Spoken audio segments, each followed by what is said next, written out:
free to stop and ask questions as we go. We'll have some time at the end, but if you have any, feel free to bring that up.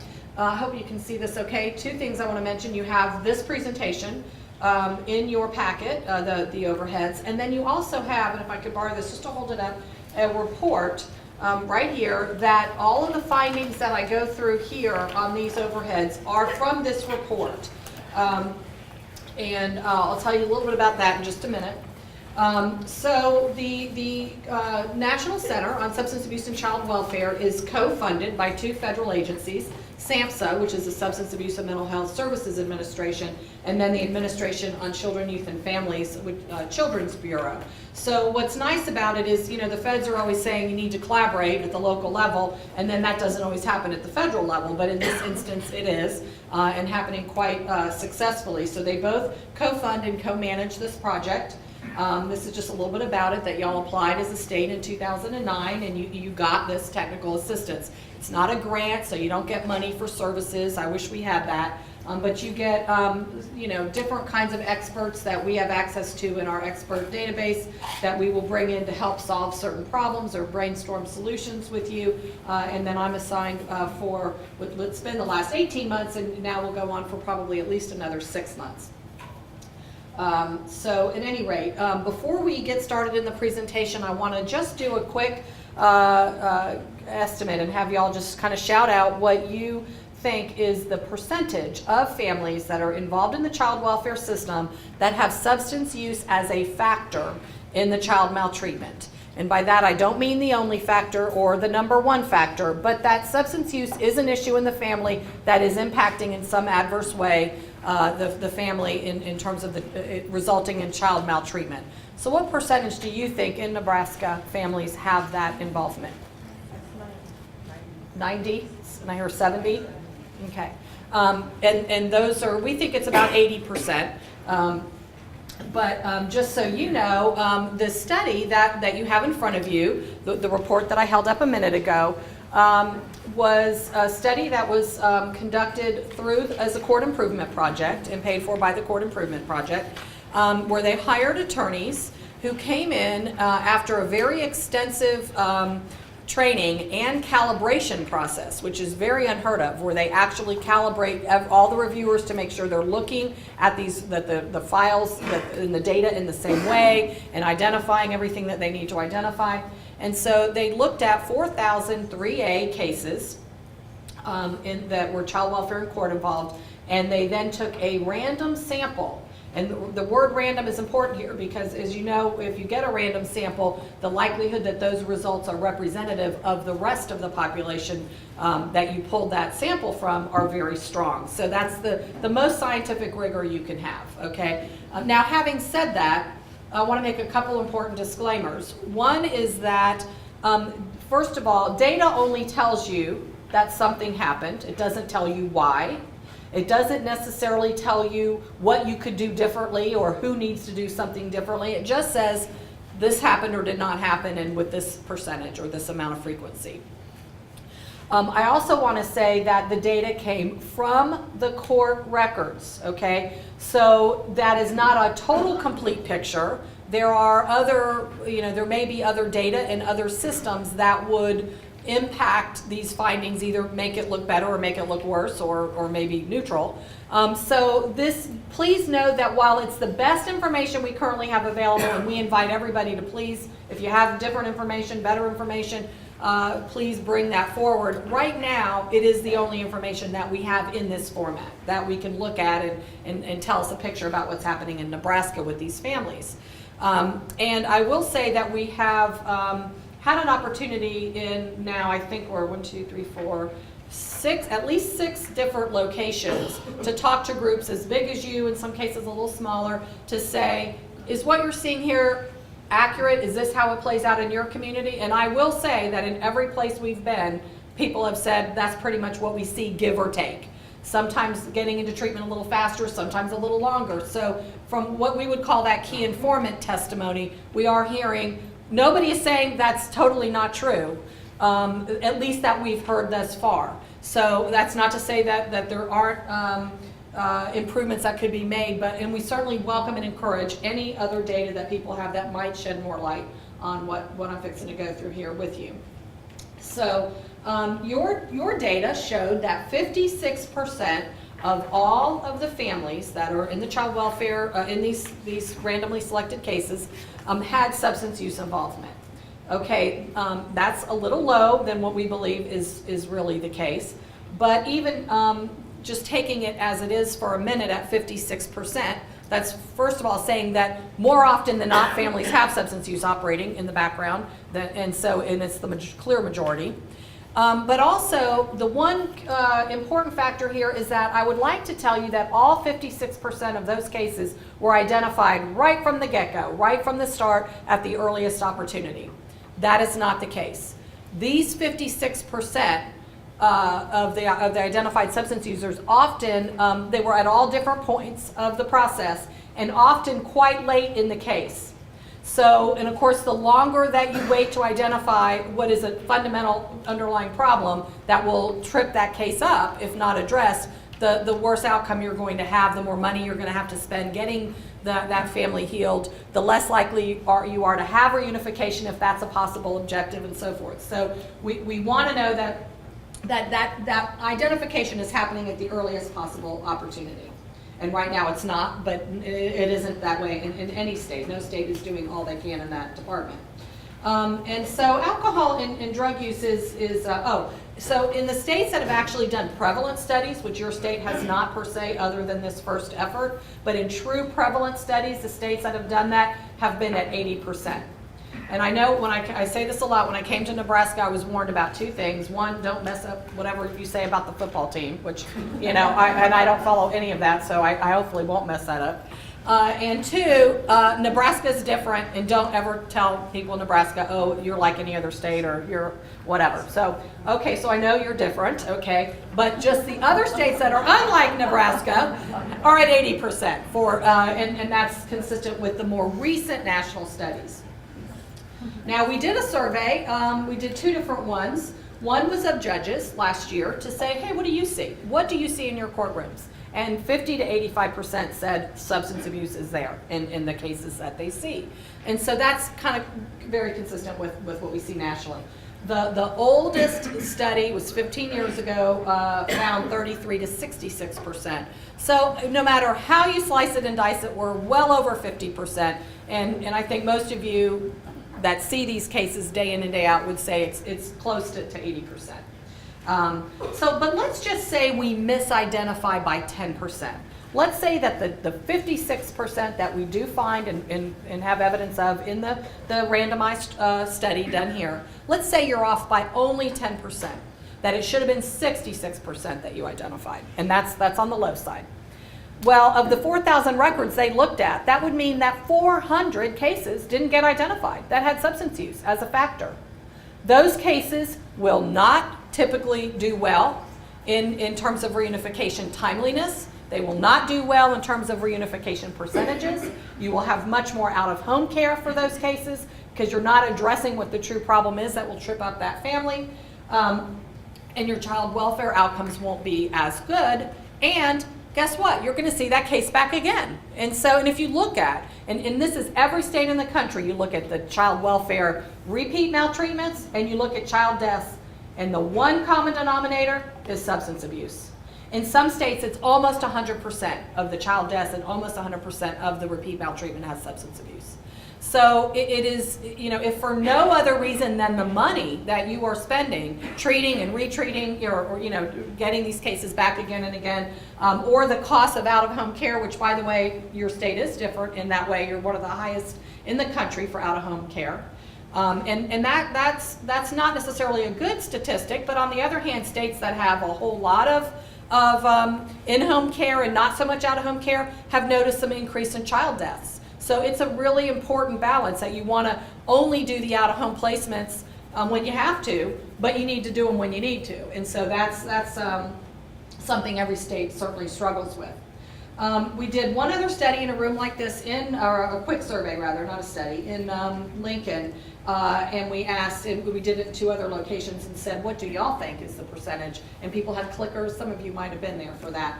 And the percentages were that 45% of the participants said that substance abuse is 51 to 75% of the cases, and 33% of the respondents said it was in at least 76% or more. So by and large, it's a big problem. So I think we've established that for the most part. And also that children were removed from their parents in 84% of the substance abuse cases. And that's, nationally, it's about 70% of out-of-home care. It has substance use as a factor. So a little bit higher here, but not at all surprising. So what can be done? And the judge mentioned that there are some exciting things taking place in Nebraska. I shared with you that I had the opportunity to run a family-based program for women that had substance use disorders, all of their children and their partners. We did married partners, unmarried partners, male partners, lesbian partners. However the family said they defined themselves, we said, bring it. Come on, come to treatment. We'll work with the whole family. And that's very difficult. Won't say that it isn't. But it's in my way of thinking, and really the only smart way to go, because if you don't treat those other family members, particularly the partners, they will trip up often the recovery of the person that fought hard for their recovery. So an untreated partner is one of the #1 causes of relapse. And so especially, you know how a lot of, at least in our state, well, I live in North Carolina, but when I was in Florida, it was not uncommon for a mom to have multiple dads to her children. So she might have 2 or 3 partners and 2 or 3 different kids. And so if those guys are going to be in her life because of the children for any extended period of time, you want to get a handle on them to the extent that you are able to, within your resources that you might have, or within your ability in collaborative efforts to make sure that those folks get some assistance. So what we did, and I apologize for those of you who've heard this already, we took public housing apartments and we moved people out of them and into other public housing, so that we vacated some apartment buildings that were freestanding. And we then moved into those apartments only families that were, first of all, poor enough to be eligible for public housing, but they also had to have child welfare and substance use problems. And we moved their whole families in. So we literally created a treatment campus, for lack of a better word, all using absolutely free, at no cost to us, public housing stock. And these were apartments. And I shared with you before, some of you, that I actually moved in I wanted some credibility with this population that I didn't know much about, and I believe whoever runs these programs should really have a good grip on the population. So I moved in for 6 months and 2 days and 7 hours and lived in public housing, which I will write a book about someday. And I will say this, I threw out everything I learned in my master's program. I threw out everything I learned in my certifications, everything, and started over. Because what I learned was we were, first of all, way too abstract in our concepts and in our therapy for the population that we were working with. We were way too didactic, just pouring out one educational session after another. Frankly, they were very boring. Secondly, they weren't all that helpful. You would not want to sit through them, and you wouldn't even use what we were teaching these clients, like the 10 steps to anger management. Do any of you really use the 10 steps to anger? Could you even remember the 10 steps? I couldn't get past 2 or 3, and maybe it's my age. I just could not remember that. I could not retain it. And I don't have a fog from drug use. So, it's kind of, and I'm going to ask you this whole hour and a half or 2, whatever I have today, just use common sense in our discussions if you can. Your own common sense would have to say, if this is boring, if I don't want to sit through it, if it's not anything I would ever practice, why am I asking other people to do it? Does that even make sense? And so we realized, and the best example to me was that the kids were not getting any better. And we had a gold standard parenting program, 16 weeks. If you walked in, you would think it was the greatest program ever. The women were there and the dads were there, and they had their little notebooks and they were taking notes and listening, and it all looked good. And a little shiny notebook, everything looked exciting, All of this was gold standard. But I was living there, and those families were not getting to be better parents at all.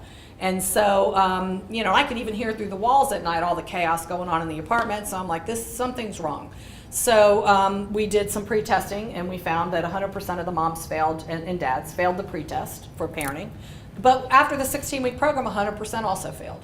So we said something isn't right. Obviously, at least we asked. Okay, we did the brave thing. It was kind of embarrassing because we had a big federal grant, and you're like, how do you shine that one up a little bit? There's just nothing you could do with that.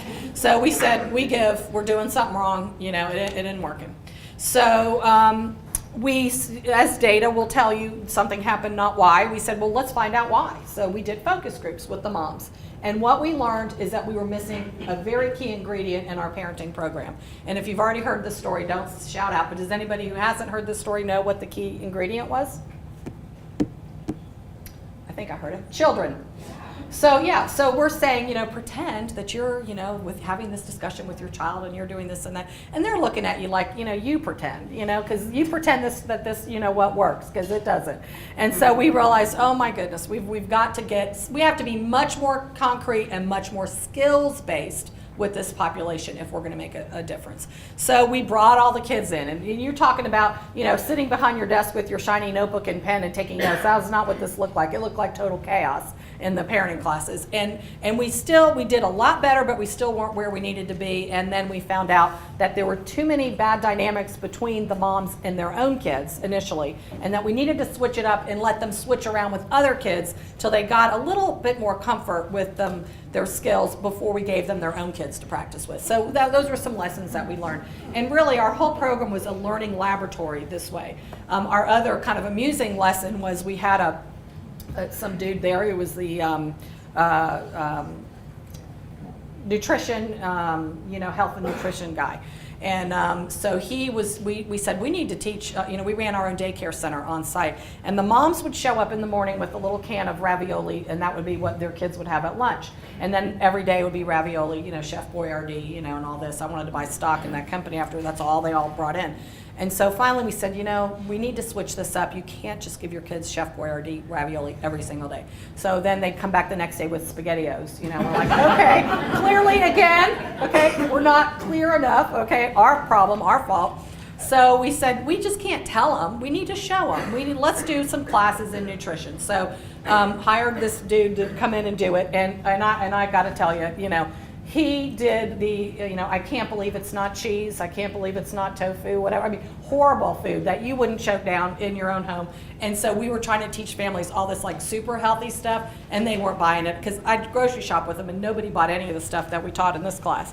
So finally we hired this woman who had to cook. She had like 9 kids in her family, and she knew how to take a pound of hamburger and stretch it out for a whole week and feed, large family. She came and taught, and I'm not going to tell you it was the most healthy, nutritious stuff ever, but she taught women how to cook, and these dads too, how to cook, how to prepare your meals, how to stretch money, because, a little bit of money a long way on a budget. And I told you I was living there, and so when I was living on campus before we taught this class, the to-go trucks from all the restaurants would pull up.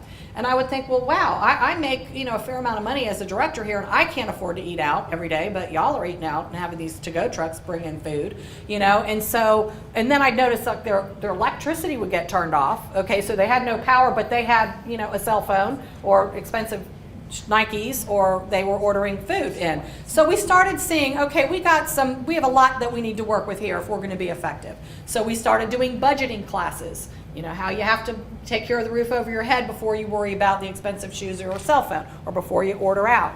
And we did classes on cooking and nutrition, and we literally built our program around, I know it's a bold concept, the families and what they needed. So, and I use a little sarcasm here, but I mean, really, a lot of times we don't. And I was guilty of this. You have a program, and this is what we have, and we hope everybody kind of can fit into that. So you don't want your families having to back into it. You want to be able to be as flexible as you can to make these needs met. So anyway, we had this program, and it was absolutely amazing. You would start the day in the morning, and some of you have seen the video, with morning meditation, and everybody would kind of come together and have a very peaceful, it's easy to do in the Keys, a beautiful morning inspirational message. It wasn't faith-based per se, but it was inspirational. And every person had to take a turn being the one to read it or to find something special or to say something special. And so everybody kind of started cohesively. Then we did, back then we called it jazzercise. I guess now it would be Zumba or something, I don't know. But we did something to get them moving and going and feeling good and get energized for what would be some sitting time in the groups. And then we went into our classes, and some were didactic, but most were skill-based. And we did everything from, like I said, budgeting and life skills and relationship development. Not one of these family members that we had seen, and particularly the adults, had any idea what a healthy relationship looked like.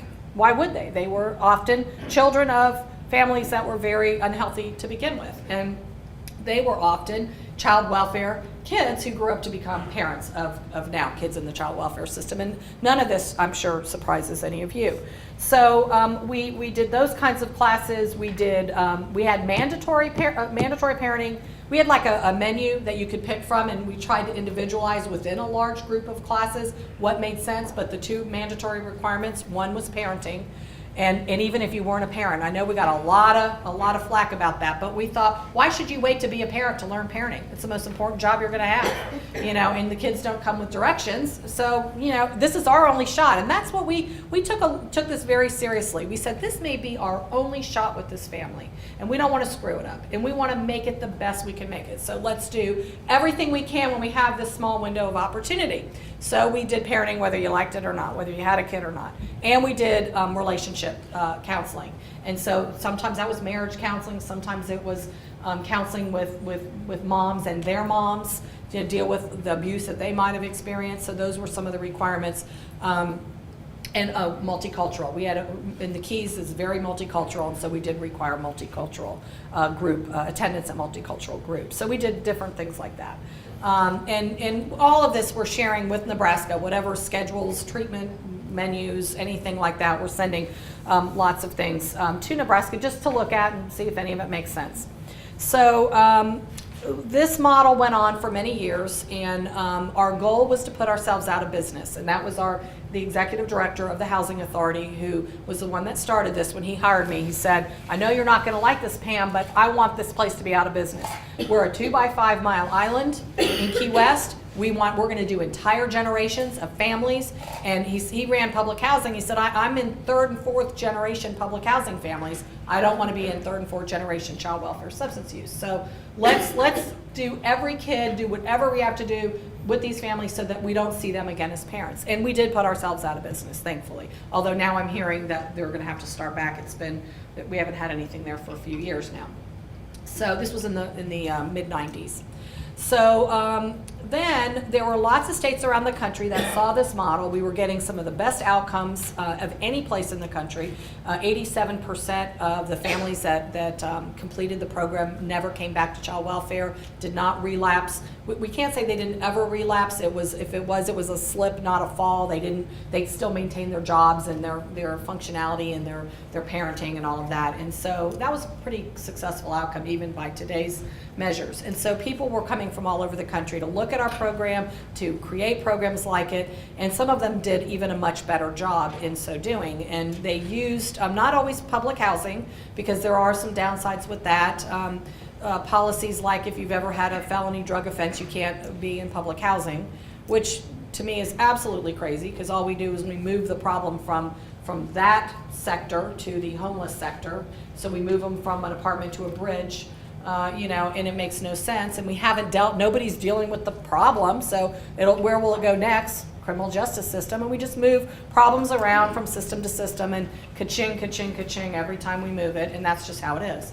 So, some of these policies might have make sense in some ways, but in others, it has unintended consequences. So some people came up with the idea, and this was in Georgia. We don't have public housing options, but we do have regular apartments. So let's take some regular apartments. Let's go talk to the landlords, and let's see if we can rent some apartments, maybe a back building in a community somewhere that's kind of quiet, and let's see if we can simulate a residential-like program, but as cheaply as we could run outpatient. Because let's face it, we're with managed care, with health reform, the idea that you're going to have money for extended residential treatment, those days are gone and over. You will have much less residential options, and what you do have will be very short-term, primarily for stabilization purposes, not for really long-term treatment, for the most part. So they would go to these apartment complexes, they would rent a whole building, they would then find families that had child welfare, substance use, and initially TANF involvement. They were on economic assistance. That was so that there was a mechanism for the families to pay rent, so that this did not cost anything other than the therapeutic services, so that the whole apartment, the residential component was really not costly at all. So, but they started with families that actually had subsidies for rent, so that they had a way to get people started. Now, in some cases, they realized that if you have a family in child welfare, that you're going to pull the kids out and put them in foster care, or even, kinship care, that the cost typically, and I think in your state it was $1,800 per month for a family of 2. That buys a whole lot of treatment, $1,800 a month. So if you don't have to remove them from the home, you can keep them safely with their parents by having this sort of supervised setting where you've got, all these contiguous apartments and families all living next to each other, and in some cases even sharing large apartments, maybe a mom and a baby with another mom and a toddler or 2, all in the same 3-bedroom kind of thing. It could be very affordable. And so then you bring whatever outpatient services or intensive outpatient you would have provided off-site, and you can either bring it on-site or you can transport the families, the parents, to the classes off-site. And I know that's for Medicaid purposes, sometimes you have to do that. But you can bill Medicaid for this because it's, even though it looks and feels like residential, it's not. So you don't have the IMD exclusion that prohibits you from billing Medicaid for families having 16 beds or more in a residential program. So anyway, these programs operate all over the country. And I say that because I'm not going to stand up here and tell you to do something that can't be done, or that sounds really good, but then when you go to do it, it's just too hard. So this is being done in many, many states all over the country. Georgia is the best. They have the most, and they actually were started by the child welfare system because the child welfare system didn't like how the addiction treatment system was handling these families. And they felt like, shoot, again, let's use our common sense. By the time you abuse or neglect your own child with substance use as a factor, you're probably well past drug ed, and you're certainly probably also past the breezing in once a week for an hour of a standard outpatient class. Your own common sense would tell you that. And I'm not saying there aren't an occasional exception to that, but for the most part, I think we all know deep in our hearts that these families have a lot of other issues, and the problems are complex, and the treatment needs to be complex. And so, and the staff need to be well qualified, and I'm going to harp on that just a little bit here. So there are models all over the country. This is one very small model in Tennessee that saved actually $4.5 million just in their one area, but community. That was over a 12-year period, but by keeping the kids together in an apartment-style family-based treatment center, and they kept them out of jail also, which is where they made some of their cost savings. But there's examples, and the ones in Georgia are much more lucrative, and I've now connected Omaha, Lincoln, and Sydney with the numbers and information for the Georgia program, so that they can hear it from the horse's mouth and get the information to get these things started. And by the way, you may be saying, what kind of a landlord is going to want like all these drug using families to move in? And the reality is, who do you think rents apartments now? Okay, I mean really, the percentage of homeowners versus renters that are drug using, very different. So lots and lots of drug using families rent places, okay? And so any landlord will tell you that the worst client they have, or the worst tenant they have, is somebody actively using drugs. They tear the place up, they don't take care of it, and they end up having to evict them. And all of that is very expensive. Contrast that with, taking a chance on hiring the unknown person, random guy or gal off the street that might tear up your apartment, versus we're going to come in, we're going to have these 10 or 12 or however many apartments. We're going to be in and out of those homes every day, teaching life skills, teaching them how to clean their apartments. We literally had to teach families how to clean. Nobody ever taught them that. They lived in chaos. They lived in dirty homes. They didn't know. And you can't just say, clean up your house. I mean, that's silly. They don't know what that even means. What do you use? So we would show them how to do it, how to even make their own cleaners, because they were on budgets, and how, vinegar and water can go a long way, And we did these very basic things. Okay, so the apartments are very well maintained. And guess what? We also teach budgeting, so all the rent gets paid on time, and we follow up on that. We want to be good tenants in terms of, good and not give our clients or our families a bad name. And then we also do drug testing.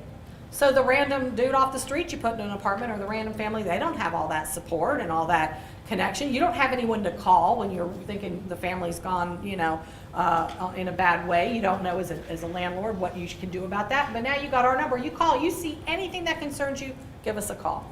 These landlords, in every example that I've ever been to or even heard of, say, we want more of your families, not don't send them. And now, in fairness, one of the things we do ask with these kinds of models is that those tenants that are our families take pride not only in their space, but also in the fact that they have this opportunity. And so you may see them sweeping the sidewalk of the general public that leads up to the apartment, or picking up trash on a Saturday sometime that they didn't cause, because they want to be good neighbors. And so this is all part, we have to model and demonstrate in every way what we want our families to do. They're not going to learn it in a textbook. They're not going to learn it in a drug ed class. Okay, they need to learn how to live healthy, and how to live and how to model for their children so that their kids don't end up with the same situation. So let me ask this question. How many of you have ever met a drug-using parent that didn't have any other problems, just the pesky drug problem? That's obviously a rhetorical question. Okay, these families have lots of problems, okay? And this is where I'm going to ask you to use common sense again in a minute. Is it my eyes, or is that kind of blurry? Blurry. And I don't know how to do any blurry fixes, but anyway. But it's in your book, and I want to say, is it, can I borrow this for just a minute? See what page it's on. Is it 7? No. So this exact chart, oh, here it is. Page 5. No, wrong. Yeah, it's page 5. So this is all Nebraska data. And so the dark bar is substance use, the light bar is no substance use.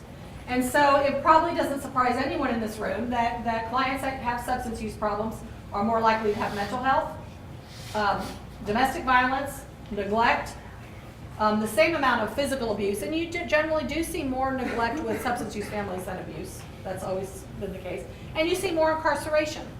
So these are, and this is just the tip of the iceberg. They got a lot more problems than that, like poverty, like no support systems, like no jobs, like no job skills. We could go on, and y'all already know this.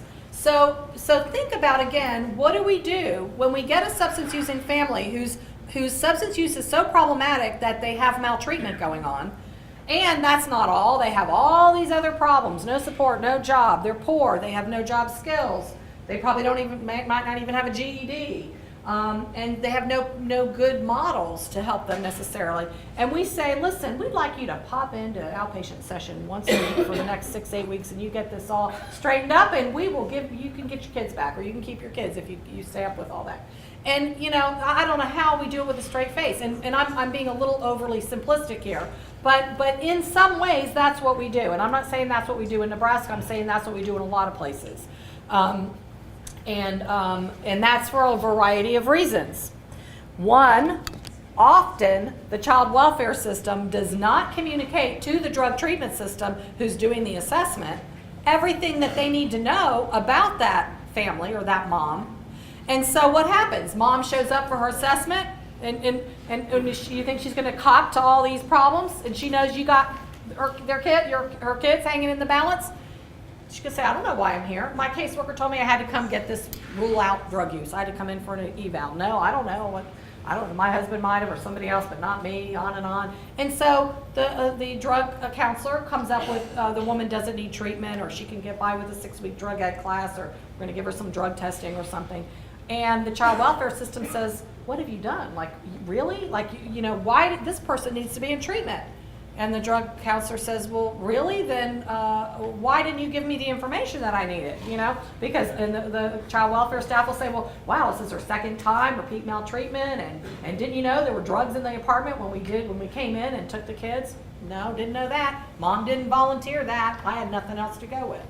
So it's not a case of who's at fault. It's a systemic issue that often the people that are making the decision of who goes to treatment, first of all, who even has a drug problem, okay, then what level and intensity of problem and what do they need, doesn't even have the information they need to make a good decision. So it is what it is. And so sometimes out of an abundance of caution, they stick even a woman who might say she's not really using much in something. Better give something than nothing. I don't know that that's actually even that helpful, but I understand how that happens. So that's often one of the problems there. So 85%, and I think this slide is an error. Is that right, Vicki? That 85% of the parents in general have mental health as a problem? No. So that is right. Okay. There's one error. Which was so we know they have other mental health problems. Now here's another common sense thing. Your drug of choice a lot in Nebraska is methamphetamine. I don't know if any of y'all have ever had the opportunity to see somebody who's actively high on meth. But if you get really good meth, which I understand is the state to come for that, unfortunately, you will look a whole lot like somebody that has bipolar disorder. That's just how you're going to manifest your symptoms, okay? So when it comes time to decide and do an assessment, often you don't really know what you have. Whether you have somebody who needs, whose primary issue is substance use, if their primary problem is that they have a mental illness that they might need medication for, if they're self-medicating with the drugs, some of the craziness they feel from a mental health disorder, that might not have been identified. But we do know that in at least 85% of the cases, we do have mental health going on, mental health problems. Typically, these are trauma because usually mom has been sexually abused and physically abused at some point in the 80% range. And that could be current, it could be past, it could be both. And also, there's a lot of depression. Who wouldn't be depressed? You're poor, you're getting the crap beat out of you, you have no support system, you have no transportation, you have no job, you have no skills, you have no education. Not a great day. Wouldn't be too exciting to get up every morning and put your feet on the floor and figure out what to do with your 3 kids that might be screaming or carrying on. It's not a pleasant scenario for a lot of families. Doesn't excuse what they do, but it does provide some understanding about why they might be a little depressed, and so why these problems tend to compile one with another. So they produce very, very complex families, very complex conditions, and complex problems have often require a fair amount of skill, and it requires some evidence-based approaches. You don't wing it with a family like this. There'd be no reason to do that. You would want to use the best tools that you have and the best evidence that you have. So this just says we got a high rate of domestic violence too. And I think it's much higher than that particular slide, and all of that's in your packet. So let's look at what happens. So the hotline call comes in, or the report is made, and you got child welfare out on the scene to a family that has had a report of maltreatment. What happens? Okay, first of all, I personally don't believe that enough is being done in the child welfare piece of identifying substance use as a problem from the get-go. I think if it's in your face, obvious, if there's beer cans tumbling around or needle marks or drug paraphernalia, yeah, we know that. I think it's those that are not that obvious that are getting missed right there from the get-go. That's just my assumption based on some conversations I've had and some folks that I have talked with. I don't have any evidence of that. That's just an opinion. But at any rate, then, so we're not really clear on what's happening on that front end piece. And let me say this, how much training do you think, hours-wise, child welfare staff currently get to deal with the problem that by your own estimation is 70 to 80% of the cases? How much substance abuse specific training do you think is given? And you might already know. Anybody want to guess? How much? 2 hours. Someone else corrected me and said it's up to 4. I don't care, 2, 3, 4. Not enough, okay? Let's just be frank, not enough. For a problem that affects 70 to 80% of your cases, that should be one of the biggest training elements that you have. So we put child welfare staff in a heck of an unfair position to have an expectation that they're going to identify this problem and do something about it, and then don't give them the tools to do that with. And guess what? The training is free. Totally free. We've already given the state now for a year and a half, but hardly anyone's taking us up on it. And thankfully, Julie and Melissa and the training group are starting to delve into some solutions here. We have a 30-hour training, child welfare toolkit's what it's called, that we give you the PowerPoint, the handouts, every single thing you need. We help you figure out how to implement it. Some states put it right as is into the Child Welfare Training Academy. Some break it up and use only certain modules, or they might step it down a couple hours every week or whatever, or a brown bag lunch. You can fix it any way you want to get the material done. It's very hands-on, lots of case study examples to make it very concrete. The state of New Jersey is taking it and they say, we don't want a 30-hour child welfare toolkit. We want all three of our systems, child welfare, substance abuse, and the courts, to know about this #1 issue. And so what they're doing is they're going through our 30-hour toolkit and they're pulling out what they think is the most important training. They're modifying it. It's yours to do whatever you want with. Make it your own. And then they're also attaching policies to it. So for example, if it talks about how important it is to identify families that have substance use problems, they'll say, what policies do we have and what forms or tools do we use in our state of New Jersey, and let's make that part of the training. So you're not training in the abstract, you're saying, this is what you should look for, and when you find it, this is the form you put it on, this is who you give it to, do it within 24 hours so that the assessment worker has it, here's the release form that needs to be signed. So they make it practice-based training, not just, stand-up didactic kind of thing. So different states, Connecticut's doing some really nice things with it also, but different states are doing different things. Nobody's taken us up yet on it in Nebraska. There's also a 4-hour training that you can take online that you get immediate credit for. You print out your own certificate. The CLEs have not been worked out yet because it's an online course, but it should be approved because it's a competency-based class. You don't get to get your certificate until you've answered the questions correctly, and it stops you until you get the right answer. So it's not like you can make out your grocery list and take this training. It is competency based. So that's also on our website, and you can reach that through the handouts that I gave you of the PowerPoint. So let's look at what is the timeliness of the pre-treatment assessment. And I'm going to tell you, this is where I'm getting into some trouble around Nebraska, because I'm very vocal about this, and I apologize in advance. All right, let me wait on that for 1 second. Let me show you what you got here. You got a bar graph that shows what percentage of these families are getting identified when, okay? So the pre-treatment assessment, which we have been told is generally, but maybe not always, but there's a lot of confusion around this, required before someone can go to treatment. When is the pre-treatment assessment? That's your ticket to get to treatment, so you generally have to have this.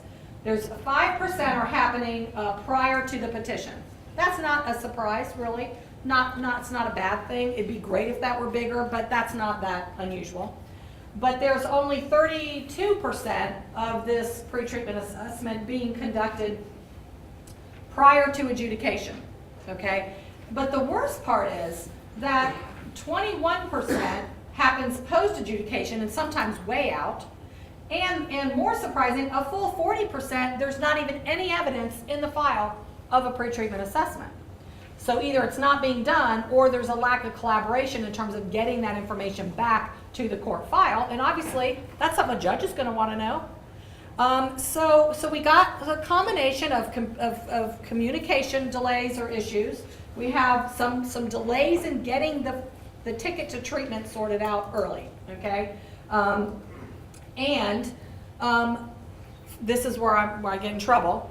My issue, and please correct me if I'm wrong and someone can clarify, but if I'm a mom and I'm using drugs and you busted my apartment of child welfare and you tell me, listen, I got my paraphernalia around, or I'm obviously stoned and you know it, or whatever, and you're taking my kids, and you tell me you need to get some treatment, or you need to at least get an assessment for treatment before we can give you your kids back. How long do you, or let me say it a different way.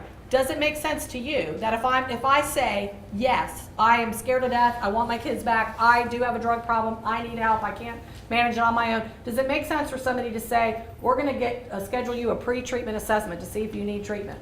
And I'm already saying, please help me, okay? And if I'm in a rural area, we were told now 4 or 5 different sites that we've been in rural that it takes about 2 weeks if you're lucky in a rural, because there's a circuit rider, there's only so many resources, so that person has to come through every whatever it is to that particular town. And so what do you think is going to happen in the 2 weeks? And by the way, it takes a lot longer than 2 weeks in other places, and we'll talk about that in a minute. What do you think mom is going to do in that 2-week time period? Party. Of course. First of all, she's going to be very scared and depressed because you've yanked her kids out, or they're at risk of being taken if they haven't. And she's not feeling like the mom of the year, you know, that she's lost her own children and watched them dragged out of her home screaming and crying. And she knows it's because of something she did that she can't control. And finally, you have that peephole of opportunity to do something and get that woman into treatment. And you say, we'll get back with you in a couple of weeks to get that appointment knocked out for you for that pre-treatment assessment. And you're going, yeah, but I already need help. I'm ready to go. And can someone tell me if it is routine practice that woman could immediately go to treatment? And I don't think it is. Okay. In some states, they have it as 72 hours and less. Some are immediate. But this state is not that way yet. So. Can I ask you a question? Yeah. Is this an assessment of Nebraska? Okay, this is Nebraska. This is Nebraska data. Okay. Yes. Can I follow? Yes, another please. Follow-up Yes. question? Because this is not my experience in Lincoln. Oh, good. Okay. KVC gets those assessments done immediately in the cases that I've done. Got it. Okay? Good. So this is not happening. Okay. Because the judges wouldn't allow it to happen. Good. Okay. Okay, did everybody hear that? Not happening in Lincoln. The judges wouldn't allow it, and it's very fast. So how fast is fast? How long would, if you went in someone's home that day and there were drugs, how long before they got a pre-treatment assessment? Generally, now these are the cases that I have That you personal have, experience. personally. Okay, that's all we can go on. Within, now I had some problems before KVC took over. Okay. But since KVC's taken over, they try to get them done within that week.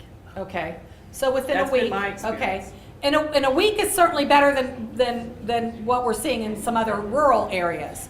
I would say a week is way too long, but that's just 32 years of being in the field and seeing that it can be done faster in other places. And a lot of that delay is that my client, is working, and so they've got to work around the schedule Right. of my client. Okay. And also of the assessor that's doing the assessment. Okay. Realistically. Right. Okay, so and and sometimes if mom might be in jail, which is why there's a delay. So sometimes there's delays that you cannot avoid. Okay, and if mom is working, sounds like she has some other protective factors that other moms wouldn't have. And so if she's able to work, presumably maybe her drug problem is at least somewhat manageable. She's able to show up to work every day. Maybe, and so I don't know, in those cases. Well, some of them have the jobs that they can come in and work, Oh, where they call. Right. So they can kind of set their, Oh, okay. as long as they get their 20 or 30 Right, hours in a right, week. right. So it's not like a regular right. schedule. And then some women have jobs like I don't know what you have these in Nebraska, but a lot of our moms were topless dancers and worked in clubs, and so you could call that a job, but it could also be called something else. Does anybody else have any different experience where it takes more than 1 week? Yeah. Yeah, rural Nebraska, getting the professional may not even be in that town, Right. but every other week, and then when they're booked up until, and we only reserve so many slots, Right.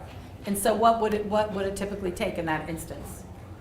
30 days. 30 days. And that's pretty much almost what we heard every place we went rural, that we're lucky the soonest we get it is 2 weeks, and sometimes, or more often, it's 30 days because of the 2-week delay anyway, that they're there every other week, and combined with the scheduling conflicts of that person that is there infrequently may already have assessment. And just, again, not sugarcoating it, it's too long, okay? Pre-treatment assessments in some states are done on the telephone, okay? And states are now moving away from assessment because guess what? You don't really know what you're dealing with, and we'll talk about this a little bit later, until you have that more time with that person to sort through what's what's substance use, what's mental illness, what's going on. And you're also dealing with somebody who's absolutely scared to death, who you've just maybe taken their kids or you're fixing to. And so they're not going to be the most honest. And so really over time is when your most accurate information about how you can help that family and what you got going on comes out. And so a lot of states are recognizing that. Yeah. And I just note that these were cases from 2009, but some of the more recent issues that I've been seeing is that for pretreatment assessments, now there's a big move by some of these contracted agencies to say, well, the client has to prove that they can't pay for it before we'll pay for it. Oh my And so gosh, that's taking a delay in having these parents access that service, at least in our community. Okay, I don't know if y'all heard that, and one very important point, and I wish I had mentioned this yesterday. These data are from 2009. And I say, and that's very important to note because you also had different players involved probably back then. And also, we have been riding herd on these issues through IDTA now for a year and a half and being quite vocal about we can do better, we can do better. What else can we do? Here's some things that you might think about. Here's some things other states. And there's a lot of folks from across systems talking to each other in ways that they hadn't before. So I do think there's been improvements anyway. But the other issue you raised was, what was it? One was 09, and what was the other one? The other one was that I've seen a current trend in our community that before the paying. agencies will pay for the evaluation, Right. they're saying the client has to justify why they Right. cannot do it themselves, which means a budgeting process Okay. and analysis. And this is really unfortunate, and I understand it because you're in tough fiscal times, but to put the burden on the client to show they can't pay for their assessment before someone else will pay for it. As a taxpayer, I'd be a little concerned about that, only knowing that the longer it takes to get those right people where they need to go, the more you're paying for it anyway in other ways. And an assessment is not that inexpensive. I can see something like that for a bigger treatment piece, but aren't these women typically Medicaid eligible or, yeah? The other thing that leads into is a lot of them being told you have to do a sliding fee scale program, and the waiting lists on some of those are weeks long. Okay. So there's a lot, these are not atypical, lots of states have had these kinds of problems, okay? But I think that we can come up with better solutions. You know, there really should not be these kinds of delays, just even getting on the planet of getting into treatment, of having to get this done. And so, and we have a committee through IDTA that is looking at possible solutions, a best practice committee, and so we'd like to hear from you as you might have solutions that what can be done. Yes? It seems like a wasted step, though. You know that there is Thank a you. chemical dependency issue. Why do we have to do a pre-treatment assessment to be told that we need to see the evaluation? Thank you. That's where I said let's use some common sense. Now, I'm going to tell you some reasons, okay? One, probably some rules that exist that say, or does anyone know why that is? Because that is not typical in most states. Yes? A person can be sent to a psychologist or a physician for a PTA. If that person can also is qualified to do a substance abuse evaluation, they can do that at the same time. So that it just depends on where you send them for the PTA. Okay, and I think, and so the issue was that if you have somebody who's got got the right qualifications to do the assessment part, they can do both, okay, at the same time as one step, okay. But very rarely do we hear that's happening, and I don't know why that is. I don't know if it's because those people don't exist in some of the rural parts or whatever. I don't know. Does anybody else know why, or why someone can't just go for a full-blown assessment if they're saying, hello, I have a problem, I admit, I'm using, let's just skip that step? It seems like an unnecessary fiscal step. I don't know how, but here's what I'm gonna say probably happens. You got organizations who are currently able to bill for these services. They have a system to support, and so they're doing and there's a policy that tells them to do it. So they're probably just doing what they're told to do. But I certainly think this is a question that needs to be asked a lot. Really, why would you, if mom is admitting or dad, can't we skip at least that preliminary step and go straight into full blown? I don't know. Yeah. The question's been asked. We're not getting a solution. You're not getting a solution. Yeah. everybody that works on the front line here, you have to do it. The answer needs to come up from up on top saying, no, you don't. Right. And then trickle it down Okay. to the fiscal concern. And that alone would be, and I will tell you that I want to say, were we in Lincoln, when somebody said, technically, that you're not, that there is a way that you don't have to do it, but it seems to be like the best kept secret in town, or a policy that nobody knows about. I don't know. Let's just say, I mean, really, and we can discuss this with the oversight committee. Minimally, somebody needs to clarify this, because I can tell you that somebody else might think it's crystal clear what these rules are, and they're not. No place that we have been, and we've now talked to hundreds of people, do we get somebody that says, policy 752, here it is, no, you don't have to always do it, it's recommended, but here's when you don't, and here's how you can get around it if mom is copying to it. There's no reason to spend $100 or to delay it further, especially if you don't have the ability to go straight into a qualified professional conducting the assessment. And what did you say the skills the person had to have? What was the credential for the person that's doing the assessment? The full-blown assessment, or what do you call it, the eval? Did you say they had to be a psychologist? Well, a psychologist and a psychiatrist has to do the initial evaluation for Medicaid to provide mental health and substance use services. Wow, that's expensive too. And It doesn't have to be a psychologist. it doesn't have to be? What can it be? In the state of Can it be a Nebraska, CADC? if you're in elementary and you feel comfortable Uh-huh. doing a drug and alcohol assessment, you can do that. We also have the credentials of Uh-huh. elementary. So there's no certified addiction people doing assessments? That's the licensed drug and alcohol. Got it, good, okay, all right. Yeah, because someone had said, oh no, you have to have whatever this other, and I'm thinking, wow, and I don't think I've ever been in a state that requires that. Now, signing off, yeah, but conducting it, that's a real problem in rural areas. And frankly, you know, somebody that's credentialed in addictions is probably going to be, you know, very well versed in how to do that, and there wouldn't be any reason, I wouldn't think why they couldn't. But I understand you open it to other people, other professionals, and that's fine too. But Well, and I think the other piece of that is if you are that, it's the mental health component that you can assess for. right, if you're doing co-occurring, yeah, that And I makes think sense. That's some of Yep. the problem in those rural. Yep. So yes, The decreasing number of providers continues to be an issue, and who Mhm. can provide those services? Mhm. Because in all honesty, getting paid for providing those Mhm. services is often an issue, and Mhm. nobody seems to want to address that. The amount of time it takes, numerous times you have to bill for Mhm. that, the number of times they're denied, Mhm. you have to rebill, it's just an ongoing concern. Right. And I know that happens in managed systems, but I also know that in some places, like I was just in Kansas, and I think they have probably the single best substance abuse managed system I've ever seen, and I've been to every state now but 2. And in fairness to them, the providers have not done a good job of documenting what they need to do, and that's why these things get kicked back. And they do a really good job of training the providers, and they're very friendly in their interactions. It's very collaborative, like I've just never seen it quite that strong. And they work together as a team, and they've really worked through a lot of those problems in a very short time in Kansas. So I know that's one model. It's a Magellan system that is, and I think that's who you have here too. But this is very, very different in Kansas.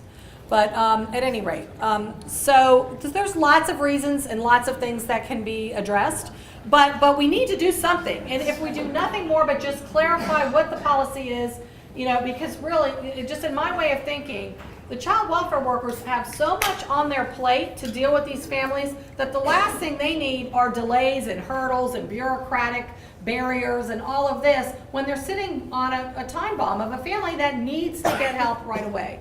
And it costs all of us money when there are delays. And the delays don't save anybody any money. It's just, you could hear the cash falling away as we wait and wait and wait and delay, getting the families until the problem's so intractable it's very hard to fix or very expensive. Now this is to the evaluation. Remember we said you get the pre-treatment assessment, then you get the actual thing, the evaluation. Same pattern here. Very little bit done prior to petition, that's okay. This is 20 to 23%, 25% get it done prior to adjudication. but we got almost 50% where there's not even any documentation at all. This is all Nebraska data from 2009. And you've got about 22% where the evaluation is ordered in court post-adjudication. So it should have been, probably should have been done sooner and wasn't. But, we can do better than this. And this was 09, and maybe there's lots of improvements already underway. But the great thing about, what I admire that y'all at least did in doing this study is at least you're trying to find out. And if this isn't accurate, if it can be better, if it's a little better here or there or whatever, then let's get it. But let's know what the baseline is, and then let's start figuring out how to fix it. Some states aren't even bothering to look, and so they're just mired in all these problems, and it's never going to get any better. This is one, though, that is probably concerns me the most, and I know, in fairness to the behavioral health system, that many representatives from behavioral health says that this is not their sense of how long it takes. And this is on page 11, is it? I'm sorry. On page 10. 10, okay. So you can see how long it takes to get into treatment. Now, 146 days was the median time. That means 50% got in faster. That's good. The bad thing is it meant 50% took actually longer than 146 days. That's 4 to 5 months to start treatment. That is way too long. And it's way too long if somebody is under an ASFA time clock and is trying to get their kids back. And if I were a judge, I would be calling up the concept of reasonable efforts here. Is it reasonable to take someone that needs to be in treatment and is willing and have them take 4 to 5 months to get into care? Now, in fairness, it could be some of these moms are in jail, so that is why it's taking longer. It could be that you can't find them, I don't know. But it's also a system issue in many cases, maybe not all. That's a payment issue. A payment issue. There we go again, And payment. the policy of the department is that the parent should either be using sliding fee scale services or pay themselves, or go through the behavioral health substance abuse funding stream in order to get treatment, which is totally unrealistic. And so what happens is that judges then eventually have to threaten the reasonable efforts in order to get treatment to be paid for by the providers. And I know I'll probably anger some people by saying this. I don't like the idea that judges require, make the treatment call and say, you go. I think that's what treatment professionals should do, truly. However, I understand why they're doing it. And when I look at this, I say, I get why you have to do that. But I don't think you should have to do that. And I don't think anybody wants that. I think it's time to ask the hard questions and come up with some real solutions here, because this is just too long. The states that have gotten involved with NIATEX is out of Wisconsin, and it's a group of professionals that have worked with the federal government for many years to look at what's called process improvement or rapid process improvement cycles. And what they do is they come in and they analyze. It was really out of the industrial literature. It didn't start at behavioral services. But they said, let's look at processes that are taking too long or that are problematic, and let's try to fix it. And so they looked at this whole concept of time to treatment. And so it starts with intake. And they were finding, just like is happening here, you got to get all these hurdles. You got to get the pre-treatment. Well, actually, I don't know many states that have pre-treatment and then treatment. You go for an assessment. If it's positive, you go to treatment. And very few have this two-step thing. But let's say you're stuck with that for whatever reason. You got your 2 steps. What NIATEX does is they come in and they say, let's study that. Let's study whether it makes sense to have that. And so they get waiver from any rules for a short time to do a pilot and say, let's try it this other way.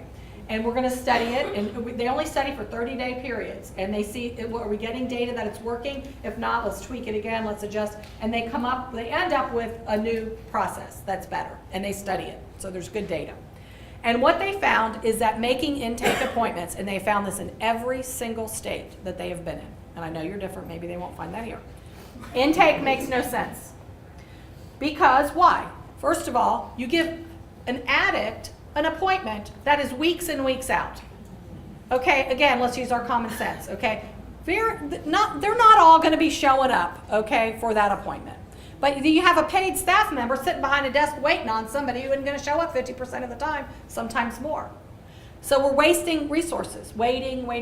We've also missed our everything we know about the motivational interviewing and motivational research, which is abundant in our field, tells us if you miss that highest level of motivation, your chances begin to go downhill day by day about whether that person's going to do well in treatment. So what they did is they did away with appointments as a NIATEX project in many states across the country. And I say, the hand wringers were out there, oh, that's never going to work, and they were going to come up one time, and we're going to be overwhelmed, and never happened. Does not happen. There are occasional days where there'll be more of a group waiting than others, but they put a pot of coffee on, some kids' toys in the area so kids can play, some magazines, some educational materials. They try to, and they also, NIATEX is really big on being very friendly and connected and positive and hopeful, okay? And that's what they infuse and so, and they say, come between 9 and 5, Monday through Friday, or 9 and 6, or on Saturday, or whatever it is, and we will make sure you get seen.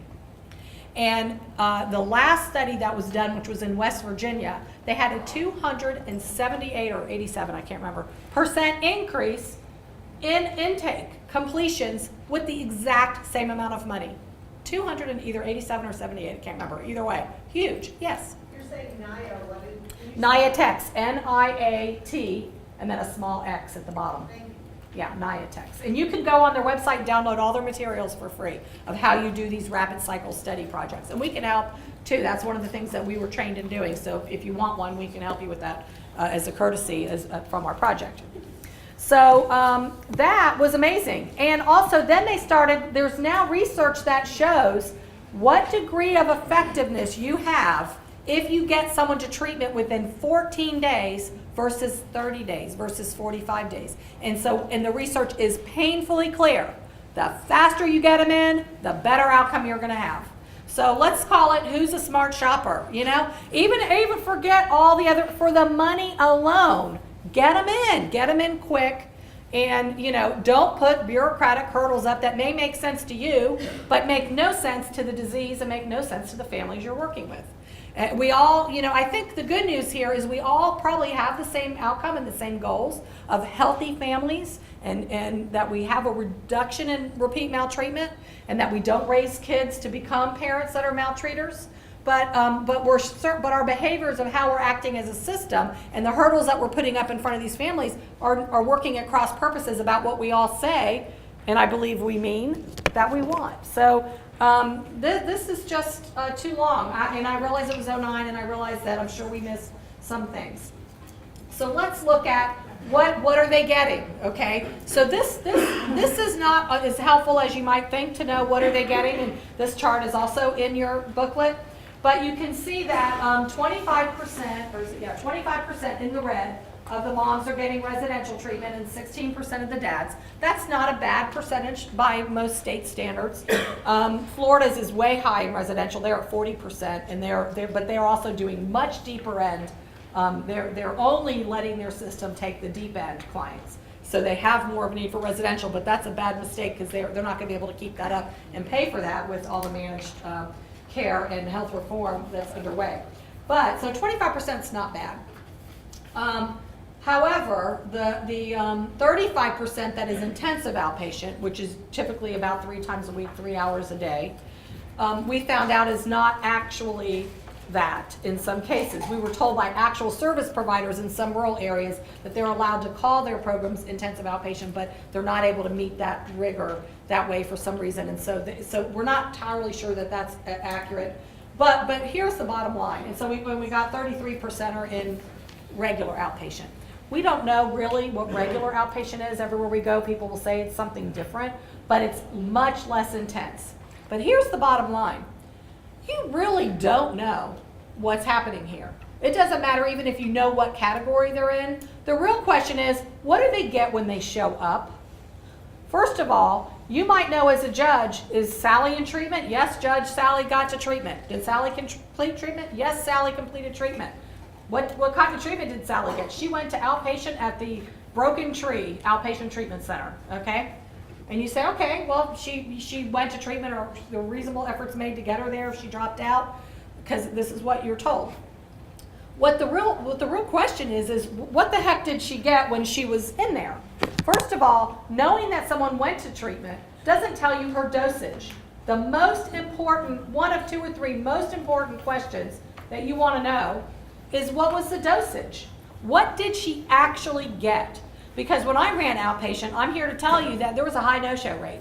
And clients have crises, and they don't always have transportation, and there's a lot of reasons why they're no-shows. Some of them very good. Sometimes they have to walk past 17 active drug deals to get to the bus, to get to treatment, if you're in an urban area, at least in my town. And so sometimes there's good reasons they don't show up. But the point is they're not getting what they need.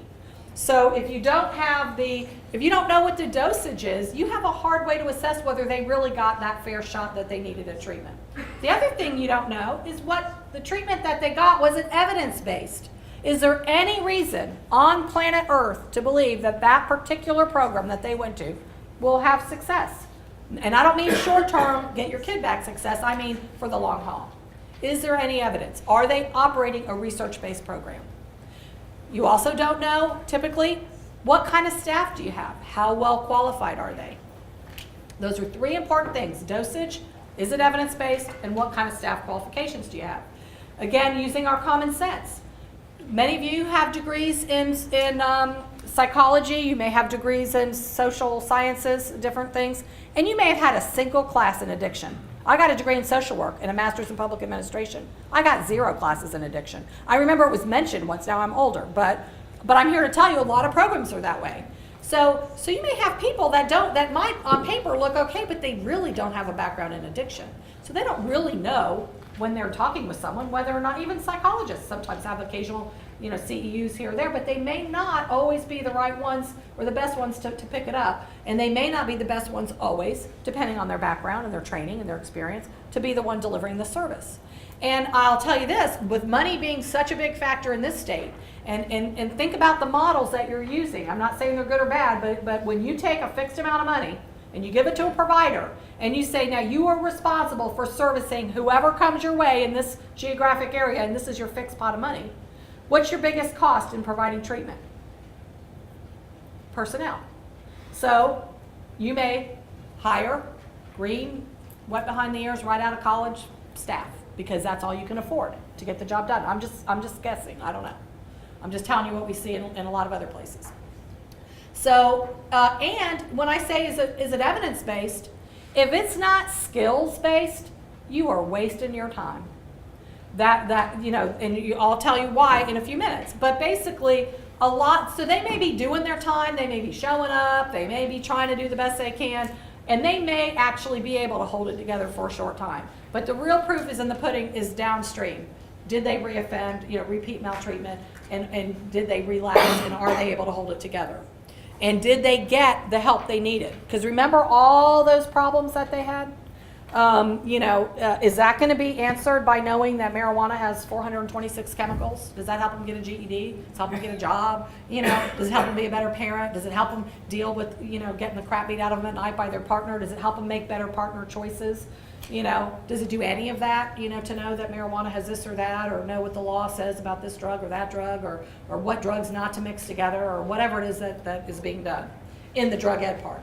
And the outpatient would be, actually any of the treatment would be the same question. So, those are the kinds of hard questions that we need to ask. And I want to give you a real exact case. This is a typical case in a different state. We didn't do Nebraska, but I would love to do it.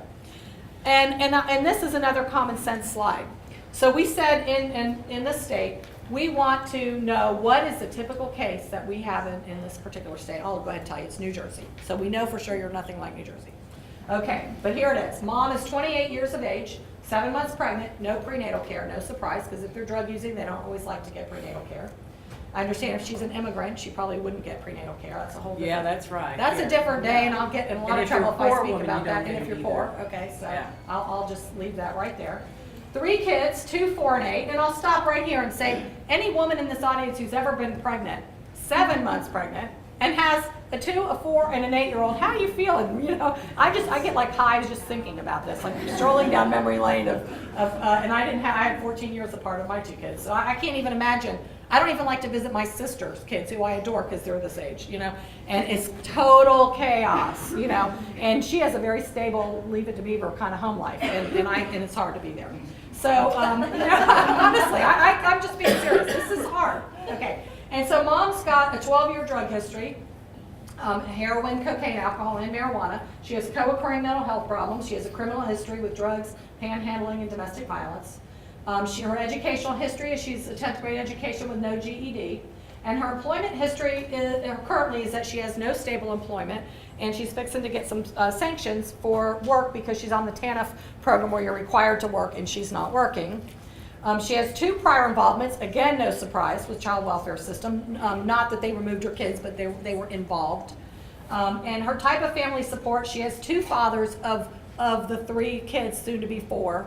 There are 2 different dads involved. One's in jail. She's getting no child support. Mother is on multiple economic assistance programs. She will probably lose her public housing because of the recent drug charges. And one of her children has sickle cell anemia. It's not at all uncommon to see lots of medical, other health and behavioral health problems with these kids. And the team that pulled these records and that found the typical family looked really hard to find strengths and said they could find none, which I feel bad about it. And I think every family has a strength. And if this woman can put her 2 feet on the floor every day and get out of her bed, I think that's a strength, given what she's got to work with. So you take a family like this, and let me ask you, I know, do you ever get families like this with all these, okay. I knew Nebraska was different, but I had a feeling you were kind of similar in some ways. Okay, so, and so think about this. This is, and so when I asked this question, someone else said, I did a presentation at the American Bar Association a couple weeks ago in DC, and I had all these different states involved. And I said, does this look at all like your states? Because there were like 15 different states represented. And somebody says, add immigrant status, and then you'll be up like our state. But seriously, these are, okay, so the point is, again, common sense. You take somebody like this, and then you think, what does someone like that need? And I don't mean to say someone like that, I mean a family, because that's what we're dealing with.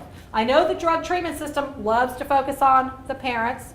No, the child welfare system loves to focus on the kids. But we have a family, and that family system is going to be there in some way, shape, or form, whether you are or aren't, unless there's a termination. And we have one shot at this sometimes, one shot. Let's not shoot a blank. Let's get that whole family, look at that whole family, and see what that family needs. So, and to say, hey, breeze into your local outpatient program, a couple times or once a week, get a little tune-up, and God forbid you're sitting with a green as grass staff and they're lecturing you with some god-awful, boring drug ed / didactic program that because of your own addiction and the fog you have in your brain, you can't even track all that chaos. And I want you to stop and think about what might be better here. And I want you to think about when you were kids yourselves, or, in growing up. And I bet everyone in this room, no matter how diverse our backgrounds were or how troubled or untroubled our lives were, we can probably all remember even the name of a person who made a difference in our life or who cared enough about us that they were there for us and we knew they had our back and they were going to be there and they weren't going to judge us and they were going to be there to help us and they were going to give us hope. And for some kids, that teacher or that coach, those might have been the only days those kids went to school, was when that teacher was there or that coach or that person that cared, or that neighbor or that relative or whomever. And so we know from our own common sense that making a connection with another person can be very powerful. And if you look at the social work research, you'll see that about 30 to 40% of any clinical intervention that is 30 to 40% of the outcome is affected literally by the relationship between the helping agent and the person.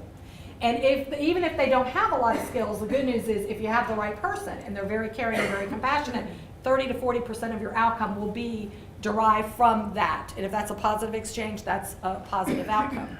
And so first and foremost, you want caring, compassionate staff. You got a mom that comes in with all this going on, and the last thing you want is some nasty, person that's come in, take a seat, next, like a head of cattle or something, one person, the next, and next. You want them to, their first, when they get to that program, you want it to have be a pleasant, nurturing, hopeful kind of place that they show up. They're scared to death. They don't know what treatment is. They've heard all kind of things out there on the street about what it is, and you want to change their minds. And let me ask you, how much time do I have? Does anybody know? Is it? Okay. So just to give you an example, and I apologize if you've heard this before. When I was state director of the treatment system in Florida, and I'd have to brief the governor on, what was happening in treatment and so forth around the state. And one thing I heard was we were doing a really horrible job of HIV testing. We in our system, we always have like the most difficult families in Florida. And that's by design, that, we take the most difficult. And so we had lots of injection drug users, lots of HIV positives. And we were hearing that our clients were coming back, they were going to get tested, no problem. We had all kind of built-in testing sites in our programs that are in our communities and that were run through the health department, anonymous testing. But they were not coming back for their results. And nobody could tell me why. Well, the data said they didn't come back, but no one could tell us why. And no one could tell me. And finally I said, I could not sleep at night thinking, there are people walking around that have HIV that don't know it, and they're not coming back, and I should do something. I can and should do something. What, I don't know, but let's see. So I tested the system. I went in undercover. This is what Niatex does, but this was well before Niatex. If I had thought of it, I wouldn't be here right now. I'd be on a beach somewhere, retired, rich. But anyway, so I said, I'm going to test this system. I'm going to go through it. So I talked to my HIV staff because I was scared to death. I said, I'm going to go get tested for HIV. And I'm going to see what happens so I know what's breaking down. And so her name was Agnes, and she said she'd go with me. And so we marched off, and we went to the anonymous testing site. And I was a nervous wreck. I don't like needles, and I knew I was taking one for the team, so to speak. So I thought, okay, I wanted this to be calm. I wanted it to be restful. I wanted a comfortable place. I pictured low lighting and music. I was obviously having a fantasy, but this is what I thought I was going to have, okay? So we get there to the anonymous testing site, which, by the way, if you followed the directions that they gave you, would not have taken you to the anonymous testing site, but that was another day. But we managed by a miracle to get to the place, okay? And I walk in, and I go up, and I realize it's a health department that has all these different, hallways with different services, and prenatal care, and TB, and this and that, and then HIV. So I went up and I whispered, can you tell me where the HIV testing part, because I didn't know where to go. The HIV testing room's down to the left, right, and embarrassed the heck out of me, and I'm looking around God, I hope none of my parents' families are in here or anything. Of course, then I'd be there too, so what would that mean? But I said, that was bad. Then I thought, well, I'm going to that really nurturing, calm place to get my test. And you know what it was? It was metal folding chairs in an open hallway under the AIDS posters, and that was back when the posters had somebody looking half dead, and they're all skinny and all festered up, and that's where I got to sit while I waited to be called, okay? And because it was anonymous, how they called me, white lady in the plaid suit. I wish I were making it up. I really wish I were making that up. And of course that was another thing, probably being in a plaid suit was not so undercover as I thought I was, but the white lady in the plaid suit did, and I brought Agnes with me, and so I went in, and the gal starts, asking me these questions and all, and I will say, as bad as the whole experience was, the thing that was really good was when she did her questions, it was so non-judgmental. And one of the points, they're going through the risk factors. And of course, I forgot to fake the risk factors. So they're like, have you ever done this, that? No. And then she'd probably look at me like, what the heck are you doing here, white lady in the plaid suit? But I was like, I'm working with this. So, and then all of a sudden I remembered that my boyfriend, my fiance at the time, had been to, what's that country you go to and all the women are naked dancing in the little windows. Starts with the A. Amsterdam. And I knew he had been to Amsterdam, and I knew that he probably did not behave himself if he was in Amsterdam. I'm just guessing. And I knew that the condoms there weren't the latex; they were the other kind, sheepskin, that you can get transmission from. So I thought. So I was like, Eureka! This is why I'm here. So she writes that down. And then she said something about, and when was the last time you had same-sex sex? And I sat there and I actually thought about that for a minute, when was it? Because it would have been so okay to go, oh, that was last Thursday, And then all of a sudden I said, oh, I didn't, But I would have, if I had, I would have just said it because she just said it so casually and it was all good. No judgment and all that. So that part of it was good. Everything else was horrible. So I go up to pay, and unbeknownst to me, the amount of money that I was supposed to pay for this anonymous test that I had been quoted on the phone when I called, had gone up, but they hadn't, didn't tell anybody. And so I'm like scrambling through, and I was a single mom of a 4-year-old and didn't get any child support, and I was always broke, and I'm like going through my, like change in the bottom of my purse trying to come up with this additional amount, and I didn't have it. So, and the lady goes, well, do you have a check? And I was like, yeah. So I pulled out my check, wrote it out, and then realized it had my name, my social security number, my driver's license number, that, real anonymous, right? So anyway, I gave her that. So that none of that was good. And then she gave me my anonymous testing number and said, this is what you'll need to come back and get your results. And if you can picture a fortune cookie slip, I swear they ordered the same fortune cookie size of papers, really. And that's what they put the number on. And handed me that, like that. Okay. Now I'm picturing, I know my life's pretty chaotic anyway, but how am I going to hold on to this little tiny piece of paper for 2 weeks? Luckily, Agnes, who I brought with me, she knew what my office looked like, and she knew I would never make it home with that, let alone, be able to show up in 2 weeks to have my key anonymous number. And she looked over my shoulder and wrote it on her checkbook cover. Had she not done that, I would not know that I was HIV negative. And I would have been in a total tailspin after, once you go through all that, you're sure. I was like having symptoms the whole 2 weeks. I knew I was coming down with HIV. I knew it. So, that's a totally off subject example, but I'm saying that because if you have never tested your own systems to know what clients have to go through, you have no idea. And that's what Niatex does. They have you test your system. They have you, even from the point of riding the bus if you need to get to where you need to go, to see, they have you call. And if any of you ever want to do this and not leave your house or leave your office, try calling one of the providers that you want to send your clients to. See, how do they answer the phone? Ask some questions. See, sometimes you'll get talked down to. They'll be very judgmental. They act like they're annoyed that you called them, and this kind of thing. And so those are all the things. And a drug user doesn't need a whole lot of pushback or anything negative to change their mind, So what we did at SafePort was it was loving, it was nurturing, it was a place you want to be. When we had the moms there, we threw out all the crap that we had been doing, all the things that we thought were the right thing, and we basically, we reframed their experience to an adventure, a journey. We are going on a journey. We're going to go on the journey together, and you won't be alone. And we're going to be like the guide that shines the light. We're going to walk side by side with you through everything you have to go through, no matter how unbearable it may seem. And we're going to try to shine the light. It's your life. We're not going to lead it for you, but we'll be there. And we might say, you're getting off track a little bit. Do you mind me saying we have a little experience with this? Maybe this is not the best choice for you. Have you thought about this other? That's how we're going to be. It's a collaboration. And we had journaling. I told you we started the day with meditation, then we went into some exercise, and they were really feeling good and looking good. And when they started looking good, they wanted to take care of themselves. And we had, makeup sessions and all that. We take them to thrift stores and teach them how to buy enough clothes for, $10 to last them a week in the job. Because they were showing up to job interviews with like halter tops and stuff, and flip-flops. But nobody told them. Try to find that in a curriculum. You know what I mean? So you have to use your common sense. Who would have taught them this if it's not you?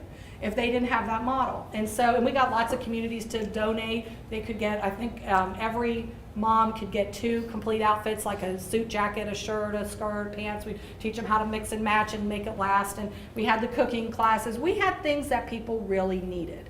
And yes, we did anger management, but it was not the 10 steps to anger management. It was much more practical, much more feelings-based, much more skill-based, very small steps, lots of show us that. And they do it till they could demonstrate it right. And if it took 6 weeks, then it took 6 weeks, whatever it takes. And so we were, and the staff, and I fired half of them when I got there because I said, you need to go sell shoes or do something else because this is not where you need to be. Because you're angry, you're hostile. I would go to these staffings, and my first week when I was there, and I thought that the staff hated the clients. I would hear this yelling and screaming and all this hostile and accusatory, and I'd peek around the corner and I'd see, all the staff sitting here and the client by herself sitting there, and they were just like, and it was horrible. And so it's not only, made some staff changes, but said, we will have ombudsmen. Every woman will have, if she doesn't have somebody in her family to be on her side, just to be there to support her, we're going to get them from the community. And we did. We got them from the faith community. We got them from other folks. Everybody had someone that could be on their side. Not to say, oh, what you did was the right thing if what they did was wrong, but to say, yeah, probably not the best thing. You used some poor judgment, but let's see, what can we do now about it? How can we get back on track? What will it be? You know, have an advocate. And so these are just common sense things, nothing, you know, we literally made it up as we went along based on the good thing we had was the University of Miami evaluation unit on site to tell us and to collect data like this seems to be working, this isn't, try this. We asked, we did lots of client feedback and we learned a lot. And so anyway, we did a lot of good work there, and it doesn't have to be expensive and it doesn't have to be complicated. In fact, the more complicated it is, the less they're probably going to catch on, and here's why. This is the definition of addiction.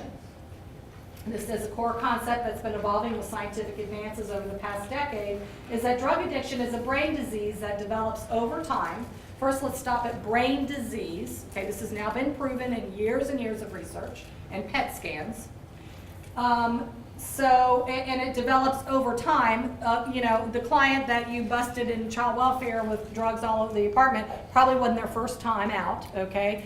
It's usually, by the time they develop an addiction, there's some period of time that the addiction and the bad habits that went along with it developed, and it takes time to get those back on track.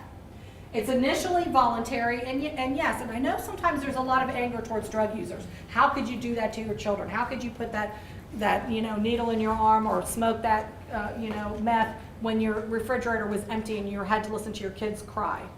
And it's easy to be angry at these people, and it is. And you say, well, that's their choice. They made that choice. Yes, they did. They made their choice to pick up the first time. However, if they had a predisposition to alcoholism and drug use based on a family history, which most do, then the time that they picked up that one time, their whole system, alarm bells and sirens go off when they use in a way that you might pick up if you don't have that history and have a much different experience and be able to put it down and say, yeah, it might have been fun, but it ain't worth it, you know. But they don't have that. They get very reinforced physically. And so the consequence is virtually uncontrollable compulsive drug craving, seeking, and use that interferes with, if not destroys, an individual's functioning in the family and society. And the most important sentence is this medical condition demands formal treatment. Here's a sense of just a quick reminder graphic that drug use rewires your brain. And here is the example of the PET scan that shows, these are real PET scans. You can go online to the National Institute on Drug Abuse and look at all the brain studies and all the brain science. But this one happens to show a healthy person, which is the first one, then a meth user after 1 month of abstinence, and this is in your handouts. And then the third one is 14 months of abstinence. And I don't pretend to understand all the brain science and all the terminology, but basically it boils down to this.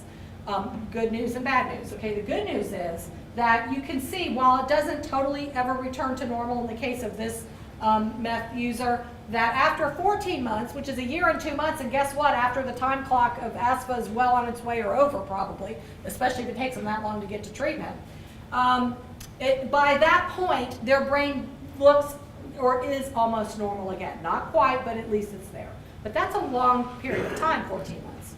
And after 1 month, you can see that how drastically different that PET scan, that brain looks. And what that interferes with is the functionality, that person's functionality, and their ability to make good judgments, the ability to understand information that's given to them and to retain that information. All of that functionality that we take for granted is gone. And that's a month after they are abstinent. Now, first of all, if you're in an outpatient program, you probably don't even know if they're really abstinent or not. You only know what they tell you, right? Or what their drug tests may tell, and that isn't always accurate for a number of reasons. So you may still have some shreds of drug use going on, so you don't even have this clearing period. And what is happening typically in that 1 month after we walk in on mom and pull her kids out? Lots of appointments, lots of directions, lots of requirements, and our favorite thing to do is we inadvertently have conflicting appointments. So in the case of one family here in Nebraska, and I don't remember what city it was, town it was, the caseworker told us that mom was told to go to 2 appointments on the same day. Could have been her pre-treatment assessment, that was 2 weeks from Wednesday at 2 o'clock or whatever. And that was the same day she had to get qualified for public housing. Her name came up on the waiting list or whatever. And being in a fog and not maybe having a lot of cognitive abilities at that point, or maybe not even feeling much empowered, she didn't know that she could call and tell people, hey, y'all need to, coordinate with each other because I can't be in 2 places at once. And so she went to her other appointment and missed out on her housing. So guess what happens when you don't have housing and you have kids, right? So these things happen all the time with these families. We don't always understand it. We don't always know. We only see the little slice of mom we see. We don't see the big picture, and we don't always talk with others to learn it. And so we don't think through about, well, we say she's a no-show. You're darn right she's a no-show, because you might have told her 17 things at once and all these different conflicting appointments, and she probably couldn't keep up with any of it. And she may not have had transportation, and she may have been afraid, and she may have had, been beat up the night before from her boyfriend, and you don't always know all the things that go in to these decisions. And so, you think about what would someone like this, that looked like the New Jersey profile that I gave you a minute ago, that has their brain in a total fog, what would be the appropriate thing? And, what kind of, would you rather have an angry, hostile, or at best perfunctory and very, educational? Or would you rather have somebody who is truly a caring, compassionate person, very hopeful, you can do this, we'll do it one step at a time, we'll do it together, and we'll figure out all the things you need, because it's not just the drug problem. I don't know why we send someone to treatment and just look at drugs. It's all these other things, and sometimes our drug treatment is the only opportunity we have to fill in all these other blanks. And so when you think about the SafePort program or these apartment complex programs, they get so many things. And they're connected to something bigger than them. They have other families that are there struggling with some of the same issues, so they have partners, or they have peers that are going through the same thing. They have on-site staff. They have lots of people from the community coming in, teaching tutoring, teaching literacy, helping them get some job skills. They start to see that there is hope. It makes sense to get over their addiction because there is a life ahead of them that they can have. And it can be better than where they were, and so they begin to see that big picture. They're not just zoomed in on a drug ed course or on some kind of, educational program. So, so that's important. And then also relapse. Just want to take a couple minutes to talk about relapse, and then we'll wrap up. Relapse is very common, as with any other medical disease. You look at hypertension, diabetes, and asthma, and the rates of relapse for substance abuse at 40 to 60% is not unlike. And in some cases lower, at least in hypertension and asthma, and is a little bit higher than diabetes. And if you think about any of us who've ever tried to diet, and not succeeded, or tried to quit smoking and not succeeded, or maybe drove a little too fast and sped down the highway, or, we do things and we don't always do what we're supposed to do just because we're supposed to do it. And so we expect that people are going to relapse. And where we want, or where professionals in the addiction field want people to relapse, is in treatment. That's where you want them to relapse. We know 50% of the time they're going to. We don't want it to be when they're out home alone with their kids. We want it to be while they're in treatment so we can deal with that therapeutically. We expect relapse. We don't kick people out for relapse. We don't shame them for relapse. We work with and through relapse. They are simply manifesting the symptoms of the disease that we already know they have. And so, and then the programs that say, well, you have to test negative to get in to treatment. Really? Gosh, I thought this was for my addiction problem. That's like going to a doctor for diabetes and they say, listen, as soon as you take care of your pesky diabetes problem, you can come into my care and I'll treat you. We would tell somebody they're nuts. And yet we do that in some treatment programs. You gotta be clean to get in. That is ridiculous. I'm sorry if I'm offending anybody. It is ridiculous. Makes no sense. And hardly anyone does that anymore. I mean, I don't know about Nebraska, but thankfully, and where we learn not to do that? The child welfare system and the criminal justice system. And I'm a complete substance abuse person, done that for 32 years. And I'm embarrassed to admit that we had to learn these lessons from the child welfare field and from the criminal justice field that were tired of getting their clients back over and over and over again because they did the very thing that we thought we sent them to go get help for. And so we had to learn that lesson the hard way sometimes, but we finally got there for the most part. So here's the treatment placement options. These are the different levels. You might not know, you know, the behavioral health folks know this, but when you send someone to treatment, these are the different levels they can get. An O5 is early intervention, or they can get a level 1 outpatient once a week or so. They can get intensive outpatient, which might be 3 times a week, a few hours each. Even intensive outpatient, even though that's preferred in the sense of intensity for the dosage issue that we talked about, if you're in a rural community or the person doesn't have transportation, how many of you in this room could show up 3 times a week for 3 hours each and maintain a job and kids and whatever, and especially if you didn't have transportation? So sometimes we ask them to do things that are really not reasonable. And so I think that's why this whole apartment complex model takes on such importance, is that, you know, that everything can be provided there. And I know there's some Medicaid issue too that a hurdle we'll have to have in some cases about that I guess Medicaid is tied to place and person, and so you can get reimbursed for Medicaid. See, we did rehab option for all the life skills, and then we reimburse for drug tests, and we also build Medicaid for the clinical work. And our offices were right there in public housing. Well, apparently in some states or in some programs, you know, if you were to come on site to the apartment complex, Medicaid would not recognize that as a suitable site to deliver service under some rule. And really, to me, the way of thinking would be you want to make sure your staff are qualified. But does it really matter if it's this wall versus that wall that you sit next to? Or, you know, if you have an office, does it really matter? And if it makes more sense that you're going to get more people and you're going to be able to deliver it in a setting that they're going to be more receptive to, you know, some of these rules are absolutely ridiculous. And I understand if they're there, and you have to deal with them until you can figure out a way around them. But that's one of the things we're going to be doing with IDTA, is looking at, if that's a rule in Nebraska, can we get an exception to that as a waiver somehow, so that we can provide these services on site in an apartment that's converted to an outpatient office? So anyway, all of this is in your handout, so I won't spend much more time on this. We've pretty much covered it. I just want to show you a couple of helpful resources after we talk about these clocks, and then I'll let you go. These are just the reminder that our clients are under lots of clocks. If they're on TANF, the work clock, they have 24 months that they have to be in work. I forget how that works, but there's a clock ticking on how much time they have to get a job and keep a job, and how many times they can come back in and get economic assistance if they're not working. And of course, in this economy, that's even hard to do. Then there's the ASFA clock, which is that you have 12 months to make a permanency plan if the kids are in out-of-home care, and they have 15 of 22 months in out-of-home care before a petition for termination of parental rights must be filed. And we may have chewed up, 4 or 5 months of the clock just trying to get them to treatment. So that's something that we need to consider. The clock on recovery is what? 1 day, every day for the rest of your life. 1 day at a time. The child development clock doesn't stop, and it moves very rapidly between 0 and 5. So we've got to do everything we can to keep those kids with mom, if we can, if it's safe to do so, or to reunite them as quickly as possible if it's suitable.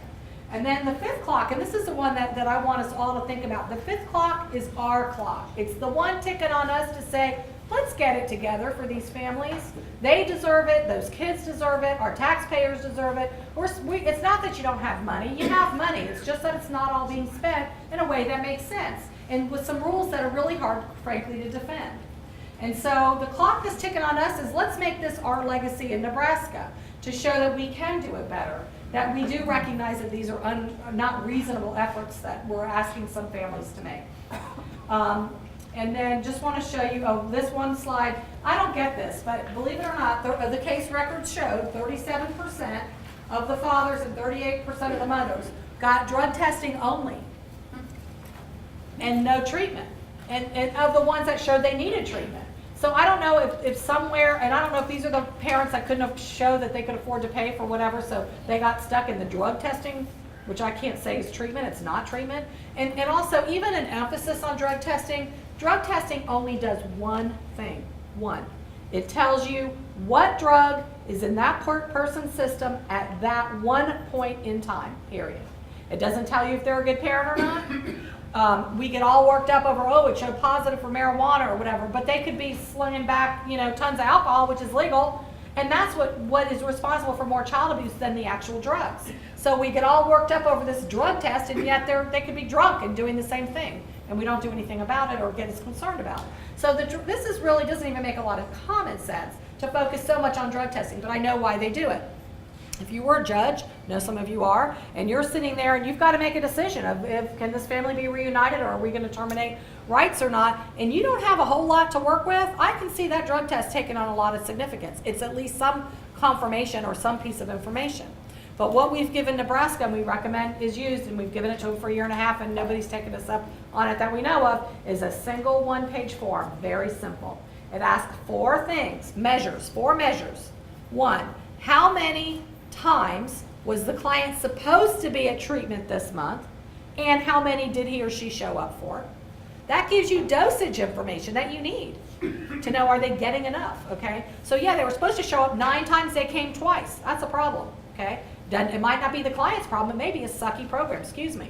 But it tells you something's wrong and maybe you can look into it, okay? It may be the client's problem, maybe totally their fault. Maybe that they are just not at all motivated, okay? Then the second thing is how many AA, NA meetings was the client supposed to go to and how many did they go to? Because if you don't have AA and NA, and that's something that a lot of behavioral health professionals versus substance abuse professionals still don't get, or they don't get it as deeply as they should, that your regular attendance at AA or NA boosts treatment outcomes by about 50%, and it's free. And it gives them that support when you're not there as a treatment program. And I am so tired of programs, and it does, I will say, happen more in mental health than substance abuse, that they have a cavalier, casual attitude about AA and NA. I go in and I ask, because I do audits, I said in every state but 2, and say, what do you do about AA and NA? And when they can't tell me where the meetings are, the staff, I know they're not referring them like they're supposed to. When they say things like, oh, I got a list here somewhere, it's like an afterthought. If they ask for it, I give them a list. They shouldn't have to ask. That's fundamental. It's a fundamental part of treatment.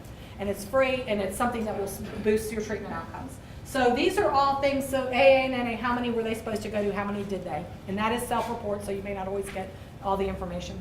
How many drug tests did they get?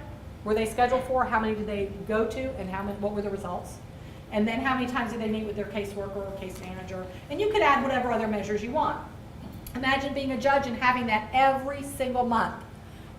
Whether you get it all at once or every month, you would have a pattern of practice, a pattern of behavior. You're not making a decision based on, and you would expect to see 3 steps forward and 2 steps back. They don't always progress, but you want to know they're heading in that positive direction. And that gives you maybe a good feeling about moving forward with a reunification, or at least knowing that you're on track for one.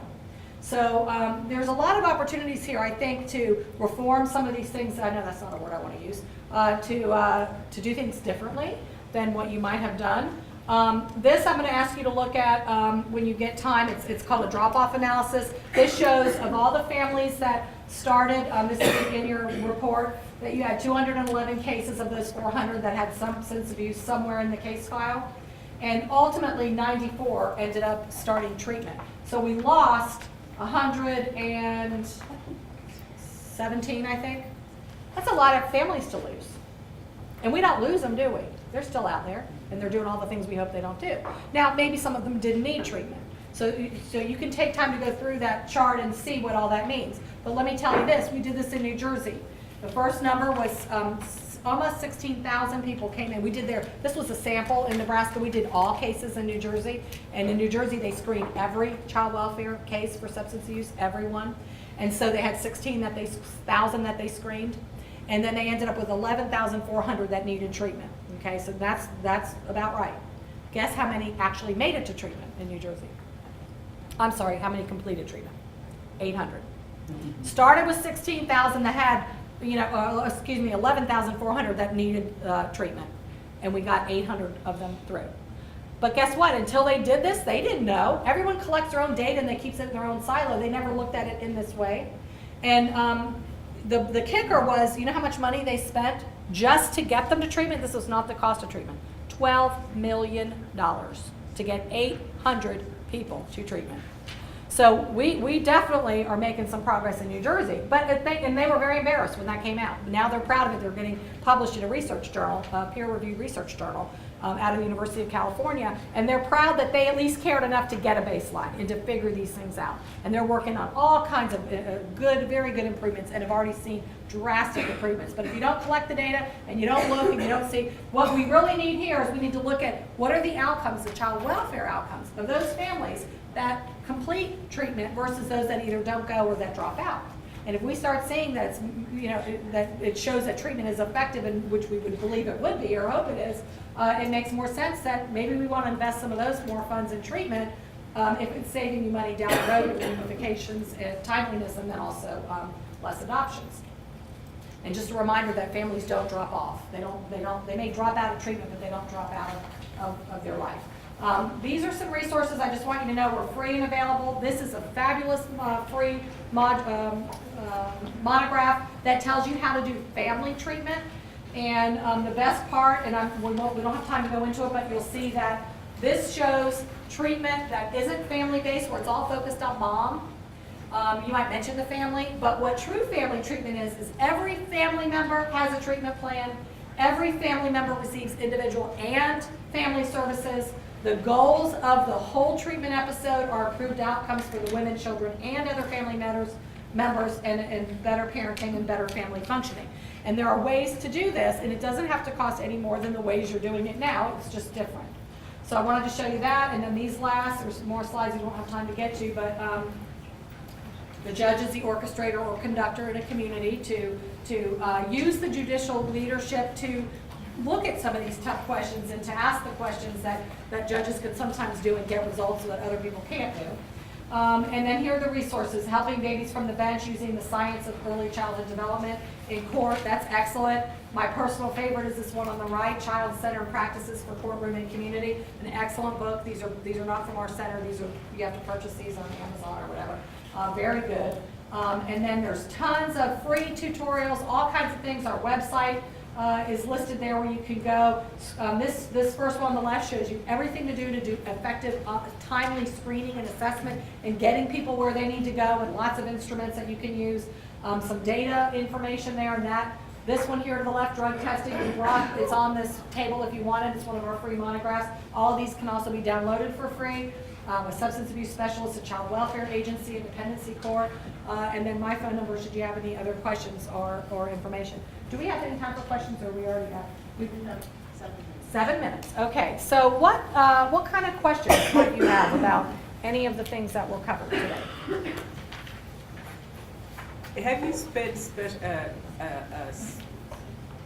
focused on making sure that the people that are delivering the service are reflective in regards to culture, competency, language, right, to the people that they're delivering it to? Yeah, and that's a piece of evidence-based practice, is that you want to make sure that the staff of an agency, no matter what service it is, not just drug treatment, any health and human service system, the research is clear that when clients feel like the helping places that they go to are representative of them, people that look like them, that have similar cultural backgrounds or racial, from similar races and ethnicities and all of that, you have a better outcome.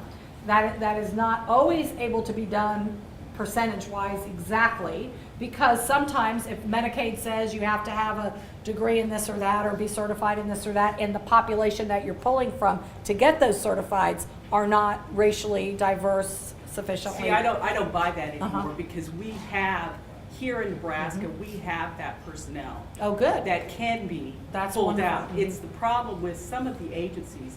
And I have to say, Sandra, your agency is the only agency that actually does, their workers reflect more than any other agency. And before I was doing this, I was doing the DD side, and you did not have people, whether it was top or whether it was online staff, that were reflective of the people that they were serving. Right. And that is a problem. Yeah. And that is, and the research bears out what you said, very much so. Some states, I know Florida did this, they did special recruitment to reach out to diverse populations to get them certified, and waived all kinds of fees and help them get, have a more level playing field. and remove barriers so that we had more of a diverse workforce to pull from. And I know lots of other states do that as well, and I commend any agency who does that. Yes? Any coordination with family planning, Planned Parenthood? You know, that is a very good question, and I think we have missed the boat as a national center on that. I think, and I will make note of that, because we don't do that I know of. I know that in some of the states, they'll have some coordination with family planning, but they're not at the table, I don't think, as a partner, like on the IDTA team. So I think that's a very good point. And no, we don't. And thank you for bringing that up. I have a Yes. question. On the innovative housing, you can obviously only serve a certain number of people. What other types of innovative practices have you seen in Georgia where maybe the services have been brought to that population in their home or? Yeah, there are a lot of very good in-home services, and that's the other thing, that even though we know that substance abuse is 70 or 80% of all the child welfare families, the in-home models that we use often have nothing to do with substance abuse. But celebrating families and strengthening families are two models that they have some of the best outcomes in the country, so does engaging moms. So celebrating families and strengthening families are two models that very successfully address the drug issue, as it's more preventive, but it does address the drug issue and deal with some of the family issues. And then engaging moms, that had like 50% higher reunification rates in families that got engaging moms than ones that didn't. That's a NIDA, National Institute on Drug Abuse study. That's done out of Judge Cohen's court in Miami, Jerry Cohen. If anybody's ever met her, she's a real dynamo, and she's got that program started in Miami. That, I think, is more of a case management model. But that is an excellent question. And I do want you to know that the in-home, those apartment models, what's really nice is because it solves the housing problem, which is always a problem for these families permanently, that they can just get new apartments and just keep getting more apartments. You don't have to even necessarily move people out if you have other apartment options. And in Georgia, they have multiple ones even next to each other. So there's lots of different ways to do that. And we're here to help you. I do want to tell you, if you look at, what was the name of the article? Vicki, what's the name of the paper that you gave me that shows Better Together in it? That you gave me when I got to the airport? It's like a... The link that people will know, you know, our Fancy Elle magazine that comes out every month with all the social events. St. Monica's was in there, and they talked about future directions. They had different sections, and they basically described the apartment model. the apartment model. And they're calling it Better Together, which I think is a great name, and we'll get a lot of traction. So be on the lookout for Better Together and something similar, and I think maybe in Omaha, and then something in Sydney. And so it's been my real pleasure to be here. I hope I didn't offend anybody, really. And thank you.